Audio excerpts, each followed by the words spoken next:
అరే కోడిగుడ్డుని నేను సూటిగా ప్రశ్నిస్తున్నా, మీరు మంత్రిగా ఉన్నప్పుడు మీరు ఏం తీసుకొచ్చారు ఆంధ్రాకి? ఏం తీసుకొచ్చారు చెప్పండి. ఇప్పుడు మేము నాకు ఇప్పుడే థ్యాంక్ యూ అన్న. 7 నెలల్లో 6,33,568 కోట్ల రూపాయలు పెట్టుబడులు తీసుకొచ్చాము. 4,10,125 మందికి ఉద్యోగాలు కల్పించే పరిశ్రమలు ఆంధ్ర రాష్ట్రానికి ఎన్డీఏ ప్రభుత్వం తీసుకొచ్చింది. అది గర్వకారణం. కాగ్నిసెంట్ గురించి కూడా నేను ట్వీట్ పెట్టా కదా, చూడలేదన్న ట్వీట్? ఎవరు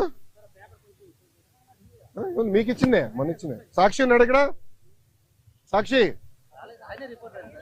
రాలేదా? ఆయనే రిపోర్టరా? కేసు రాలేదా? సాక్షి ఎవరు లేడా? అరే ఆయనకి ఇద్దాం అనుకున్నాను కాగితం. ఇదన్నా చూడరా భయ్, కళ్ళు తెరువు అని అనుకున్నా. ఇప్పుడు మీరు చూడండి, బాబు గారి డావోస్ కి దాదాపు 1997 నుంచి వెళ్తున్నారమ్మా.